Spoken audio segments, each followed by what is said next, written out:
ಇವತ್ತು ಒಬ್ಬ ಶಾಸಕರು ನಿಜವಾಗ್ಲೂ ಇವರು ಕನ್ನಡ ಬೇಡವಾ? ಕನ್ನಡಿಗರಲ್ವೇ? ಮಂತ್ರಿಗಳು ಕನ್ನಡಿಗರಲ್ವೇ? ವಿಧಾನ ಪರಿಷತ್ ಕನ್ನಡಿಗರಲ್ವೇ? ಇವ್ರನ್ನ ನಾನು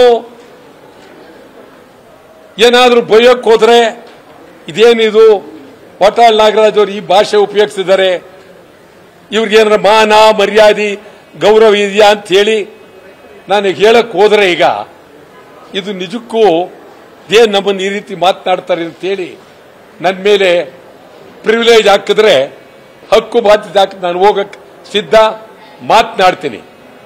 ಇದು ಬಹಳ ಅತ್ಯಂತ ಗಂಭೀರವಾದಂತ ಪರಿಸ್ಥಿತಿ.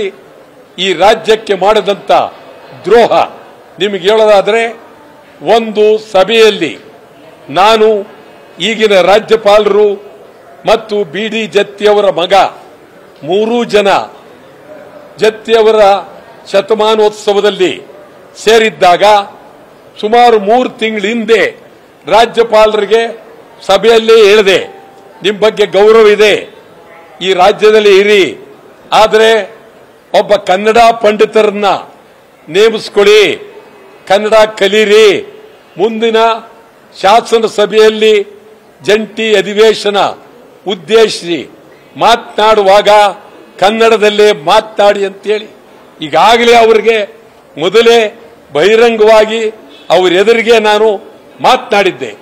ಆದರೆ ಅದು ಅವರು ಕನ್ನಡ ಪಂಡಿತರಿಟ್ಟುಕೊಂಡು ಕಲ್ತರೋ ಇಲ್ವೋ ಗೊತ್ತಿಲ್ಲ.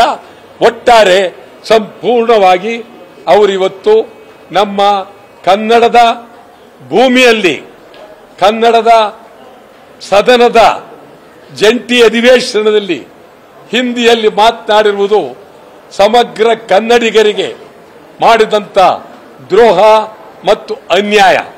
ಇವತ್ತು ಸರ್ಕಾರ ನಾಮಫಲಕದಲ್ಲಿ ಕನ್ನಡ ಈ ಬಗ್ಗೆ ಮಾನ್ಯ ರಾಜ್ಯಪಾಲರಿಗೆ ಒಂದು ಸುಗ್ರೀವಾಜ್ಞೆ ಒಪ್ಪಬೇಕು ಅಂತ ಕಳಿಸಿದಾಗ ರಾಜ್ಯಪಾಲರು ಅದನ್ನು ಹಿಂದಕ್ಕೆ ಕಳಿಸಿದ್ರು.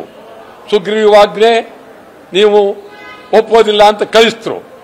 ಈಗ ಸದನದಲ್ಲಿ ಸುಗ್ರೀವಾಜ್ಞೆಯನ್ನ ಮಾಡಬೇಕು.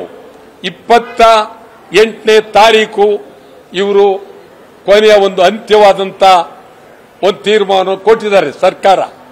ಎಲ್ಲೆಲ್ಲೂ ಕನ್ನಡ ನಾಮಫಲಕ 28ರೊಳಗೆ ಹಾಕಬೇಕು ಅಂತ. ಎಲ್ಲೂ ಹಾಕಿಲ್ಲ, ಎಲ್ಲೂ ಬೇಕಾಗಿಲ್ಲ, ಯಾರಿಗೂ ಬೇಕಾಗಿಲ್ಲ. ಇಲ್ಲಿ ತಮಿಳರು, ತೆಲುಗರು, ಮಲಯಾಳಿಗಳು, ಗುಜರಾತಿಗಳು, ಮಾರ್ವಾಡಿಗಳು ತುಂಬಿ ತುಂಬಿ ತುಳುಕ್ತಾ ಇದ್ದಾರೆ. ಕನ್ನಡ ಉದ್ಧಾರನೂ ಇಲ್ಲ, ಕನ್ನಡಿಗರ ಉದ್ಧಾರನೂ ಇಲ್ಲ, ಕರ್ನಾಟಕ ಉಳಿಯೋದಿಲ್ಲ.